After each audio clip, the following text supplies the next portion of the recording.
Hello guys, welcome back to my channel super study skills. आज हम आपको class 11 biology chapter 8 cell the unit of life का part 4 का explanation लेंगे NCERT से। आज हमें स्टार्टिंग करनी है राइबोसोम से। Let's start. Ribosomes are the granular structure. Ribosome granular structure के होते हैं।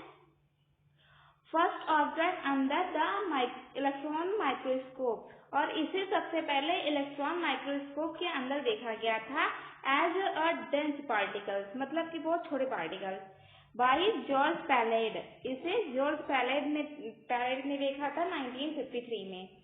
दे are composed of ribonucleic acid, RNA and proteins, are not surrounded by any membrane.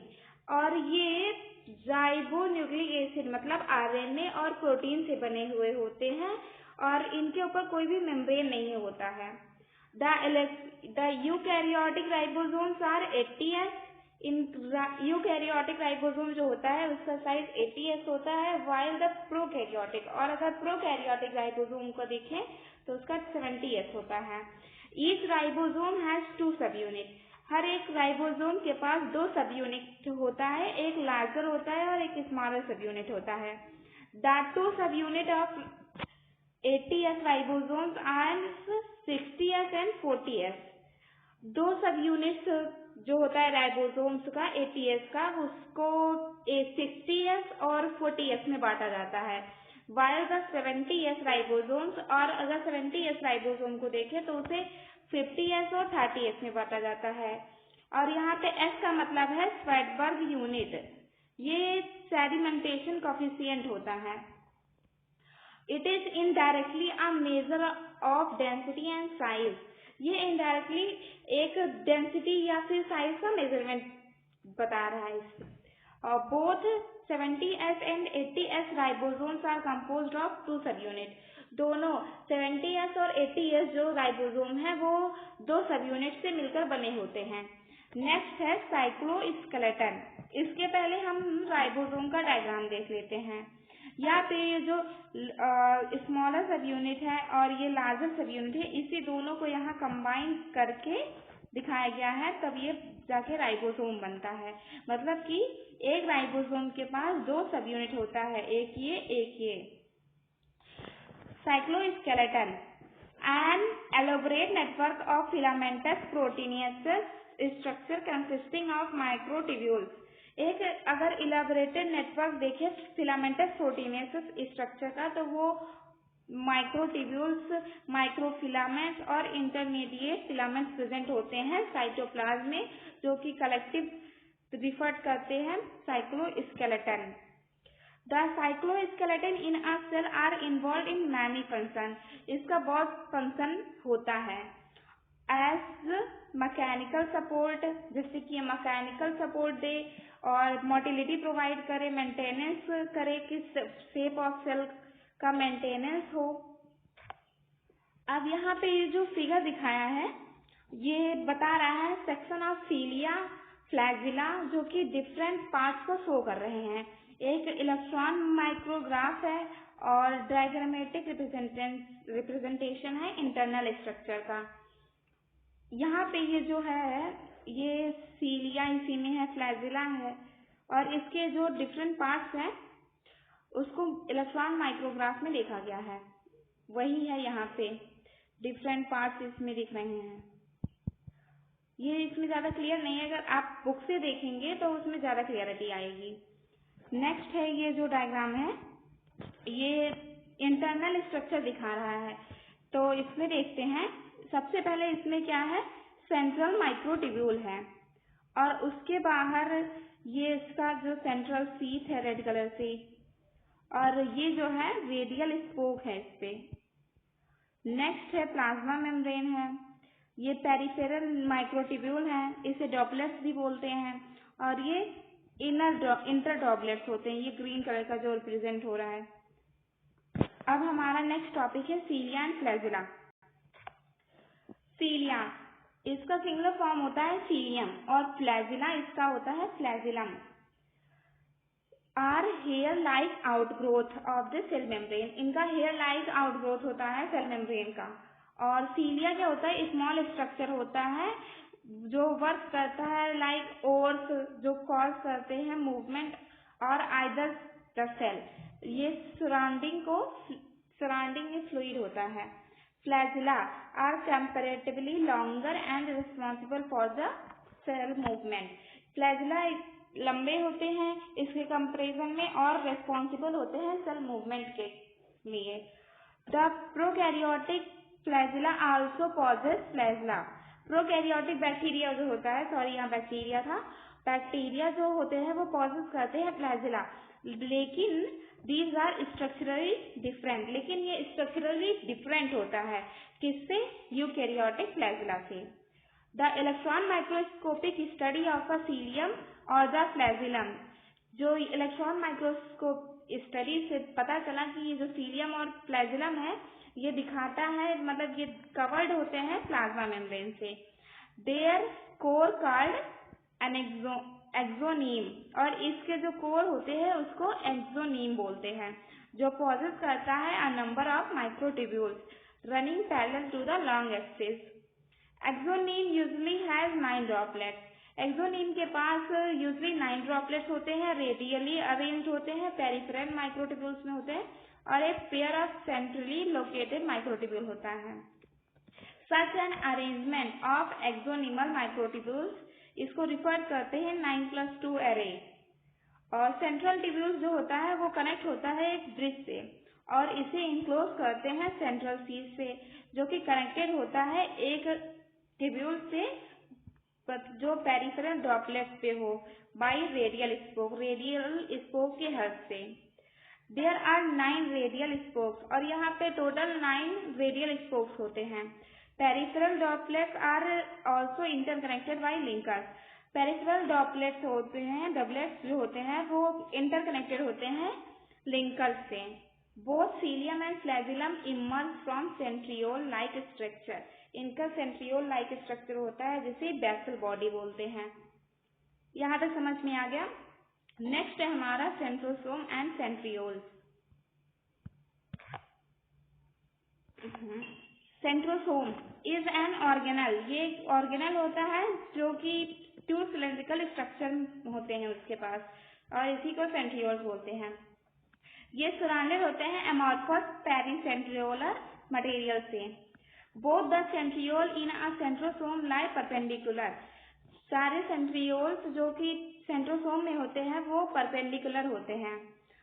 Which each has organisation, उनके पास ऑर्गेनाइजेशन होता है cartwheel का।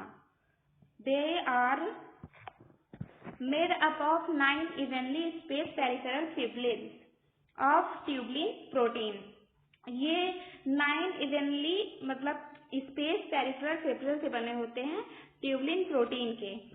Each of peripheral fibrils is triplet, ये triplet होते हैं। The adjacent triplet are also linked, adjacent triplet जो होता है वो भी लिंक्ड होता है। The central part of the पेरिक्रोमल proximal region of the centriole वो प्रोटीनेशियस होता है जिसको हब बोलते हैं, जो कि कनेक्टेड होता है ट्यूब्यूल से पेरिफेरल ट्रिपलेट्स के रेडियल स्पोक्स से होता है, जो कि बना होता है प्रोटीन। सेंट्रियोल जो कि बेसल बॉडी होता है सीलिया या फिर फ्लैजिला का। स्पिंडल फाइबर जो होता है वो स्पिंडल अपैरेटस से निकला होता है during cell division in animal cells. Nucleus, nucleus as a cell organelle, अगर न्यूक्लियस को देखें एज अ सेल ऑर्गेनल तो वो उसे डिस्क्राइब किया था रॉबर्ट ब्राउन ने 1831 में, और इसको बाद में मटेरियल ऑफ न्यूक्लियस को एक्सटेंड किया बेसिक डाइस पे, जो कि जिनके द्वारा दिया गया था उसे क्रोमेटिन, उसको क्रोमेटिन बोला गया फ्लेमिंग के द्वारा। द इंटरफेस न्यूक्लियस, न्यूक्लियस का इंटरफेस देखें जो सेल में होता है, इट इज नॉट डिवाइड नहीं होता है, उसके पास मतलब वो हाईली एक्सटेंडेड होता है, एलोबरेट करता है न्यूक्लियो प्रोटीन को, जिस फाइबर्स को जिसे बोलते हैं क्रोमेटिन। न्यूक्लियर मैट्रिक्स होता है एक या एक से ज्यादा का स्फेरिकल बॉडीज होते हैं जिससे न्यूक्लियाई कहते हैं। सिंगुलर फॉर्म इसका न्यूक्लियोलस है। Electron microscopy has revealed that the nuclear envelope, electron microscopy से रिवील किया गया कि ये न्यूक्लियर एनवेलप होता है इसके पास, जो कि कंसिस्ट ऑफ 2 पैरेलल मेम्ब्रेन्स होते हैं इसके पास, और वो स्पेस होता है बिटवीन 10 to 50 नैनोमीटर में होता है, जिसे पेरीन्यूक्लियर स्पेस बोलते हैं। From a barrier between the material present inside the nucleus, अगर एक बैरियर से देखें तो मटेरियल का जो इनसाइड का न्यूक्लियस होके इनसाइड होता है साइटोप्लाज्म में, द आउटर मेम्ब्रेन को यूजली रिमेन कंटिन्यूअस होता है, एंडोप्लाज्मिक रेटिकुलम के साथ होता है, और उसके पास राइबोसोम भी होते हैं। At a number of place अगर देखें तो न्यूक्लियर एनवेलप ये इंटरप्ट होता है माइन्यूट पोर से, जो कि फॉर्म करता है फ्यूजन ऑफ 2 मेम्ब्रेन से। These nuclear pores are the passage, ये पैसेज होते हैं through which movement of RNA और प्रोटीन से, प्रोटीन मॉलिक्यूल्स होता है। पहले हम ये देख लेते हैं स्ट्रक्चर ऑफ न्यूक्लियस। इसमें न्यूक्लियोप्लाज्म होता है, न्यूक्लियोलस होता है, ये जो अगर यहाँ पे बड़ा बड़ा दाग दिखे ब्लैक कलर का उसे न्यूक्लियोलस बोलते हैं। यहाँ पे कुछ न्यूक्लियर पोर होता है और इसके बाहर न्यूक्लियर मेम्ब्रेन होता है। These nuclear pores are the passage, ये न्यूक्लियर पोर्स पैसेज होते हैं किसके लिए? मूवमेंट ऑफ आरएनए और प्रोटीन के लिए, जो कि बोथ डायरेक्शन में होते हैं बिटवीन न्यूक्लियस और साइटोप्लाज्म के बीच में होते हैं। नॉर्मली ये एक न्यूक्लियस पर सेल में होते हैं, हर एक सेल में एक न्यूक्लियस होता है। Variation in number of nuclei are also frequently observe. Can you recollect name of organism that have more than 1 nucleus per cell? क्या आप उन नेम ऑफ ऑर्गेनिज्म को रिकलेक्ट कर सकते हैं जिनके पास एक सेल में एक न्यूक्लियस हो? सम मैच्योर सेल हो, इवन लैक न्यूक्लियस, और हो सकता है कि हाँ कुछ उनमें न्यूक्लियस ही ना हो, जैसे कि इरेथ्रोसाइट्स, मैनी मैमल्स होते हैं, सीप ट्यूब सेल्स होता है, वेस्कुलर प्लांट्स होते हैं। Would you consider these cells as living? क्या आप इन सेल्स को लिविंग बोल सकते हो? द न्यूक्लियर मैट्रिक्स और the nucleoplasm contains nucleolus. Nuclear matrix और न्यूक्लियोप्लाज्म में न्यूक्लियोलस होता है और क्रोमेटिन होता है। The nuclei are spherical structure, इनका स्फेरिकल स्ट्रक्चर होता है जो कि न्यूक्लियोप्लाज्म के अंदर होता है। The content of nucleolus is continuous, और ये न्यूक्लियोलस कंटिन्यूअस होते हैं। Rest of nucleoplasm it is not a membrane bound structure, ये मेम्ब्रेन बाउंड स्ट्रक्चर नहीं होता है, ये एक साइट होता है एक्टिव राइबोसोमल आरएनए सिंथेसिस करने के लिए। लार्जर आर मोर न्यूमरस, बड़ा वाला के पास न्यूमरस न्यूक्लियाई ज्यादा होता है, और ये सेल के बेस में प्रेजेंट होते हैं जो कि एक्टिवली कैरी करते हैं प्रोटीन सिंथेसिस को। You may recall that the interface nucleus has loose and indistinct network of nucleoprotein fibers. आपको अगर बताएं तो इंटरफेस न्यूक्लियस के पास लूज और इंडिस्टिंक्ट नेटवर्क होता है न्यूक्लियोप्रोटीन फाइबर का, जैसे क्रोमेटिन बोलते हैं। But during different stage of cell division, अगर different stage of cell division देखें तो उसमें सेल शो करता है स्ट्रक्चर, क्रोमोसोम्स होते हैं और प्लेस ऑफ न्यूक्लियस पे होता है। क्रोमेटिन के अंदर डीएनए होता है और कुछ बेसिक प्रोटीन होता है जिसे हिस्टोन बोलते हैं, और कुछ नॉन हिस्टोन प्रोटीन होते हैं, और आरएनए भी होता है। और सिंगल ह्यूमन सेल, अगर ह्यूमन सेल के पास देखें, उनके अंदर देखें तो approximately 2 metre long thread like DNA, thread of DNA होता है, और अमंग्स इस 46 या फिर 23 पेयर ऑफ क्रोमोसोम होता है। You will study details of DNA packaging in the form of a chromosome in class 12. आप डीएनए के बारे में उनकी पैकेजिंग ऑफ क्रोमोसोम, मतलब उनकी पैकेजिंग को फॉर्म ऑफ क्रोमोसोम में क्लास 12 में पढ़ेंगे। Every chromosome visible only in dividing cell, हर एक क्रोमोसोम सिर्फ डिवाइडिंग सेल में ही विजिबल होता है। Essentially has a primary constriction, और ये इनके पास एक प्राइमरी कंस्ट्रक्शन होता है या फिर सेंट्रोमेयर होता है साइड पे, वो डिस्क शेप्ड स्ट्रक्चर होता है जिसे काइनेटोकोर्स बोलते हैं। सेंट्रोमेयर होल्ड करता है दो क्रोमेटिड को क्रोमोसोम के, और ये बेस्ड होता है पोजीशन ऑफ सेंट्रोमेयर के। और the chromosome can be classified into 4 types. Chromosome को क्लासिफाई करते हैं 4 टाइप्स में। The metacentric chromosome has middle centromere. Metacentric chromosome में मिडिल सेंट्रोमेयर होता है, जो कि फॉर्म करता है दो इक्वल आर्म ऑफ क्रोमोसोम को। द सब मेटासेंट्रिक क्रोमोसोम जो कि सेंट्रोमेयर होता है slightly away from the middle of the chromosome से अवे होता है, दूर होता है, resulting into one shorter arm और लॉन्ग आर्म।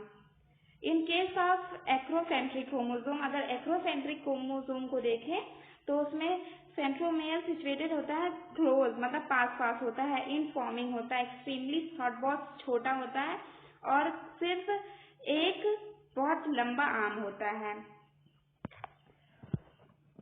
और ये सेंट्रोमेयर सिचुएटेड होते हैं, मतलब पास होता है और लंबा एक आर्म होता है। वेयर इज द टीलोसेंट्रिक, अगर टीलोसेंट्रिक क्रोमोसोम को देखें तो वो टर्मिनल सेंट्रोमेयर होता है। यहाँ पे कुछ फिगर दिखाया गया है, ये बता रहा है कि टाइप्स ऑफ क्रोमोसोम है based on position of centromere. ये जो है क्रोमोसोम, ये यहाँ पे बीच में सेंट्रोमेयर होता है, ये सब सेंट्रोमेयर है।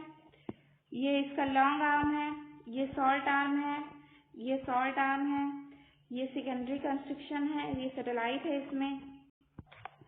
समटाइम्स अ फ्यू क्रोमोसोम, अगर कुछ क्रोमोसोम को देखें तो वो नॉन स्टैंडिंग होते हैं, सेकेंडरी कंस्ट्रक्शन होता है उनमें, और ये कांस्टेंट लोकेशन शो करता है। Then gives the appearance of a small fragment, और उसके बाद ये स्मॉल फ्रैगमेंट्स दिखाते हैं और उसे सैटेलाइट बोलते हैं। Microbodies, many membrane bound minute vesicles, कुछ माइन्यूट वेसिकल्स होते हैं जिसे माइक्रोबॉडी बोलते हैं, और ये इनके पास कंटेन होता है एंजाइम्स, प्रेजेंट होते हैं प्लांट और एनिमल सेल में। और इसी के साथ हमारा ये चैप्टर यहीं पे खत्म होता है। अगर आपको समझ में आए तो please do like, share and subscribe, और अगर आपको इसका नोट चाहिए तो वो लिंक कमेंट में पिन कर दिया जाएगा और डिस्क्रिप्शन में भी मिल जाएगा। Thanks for watching, bye bye.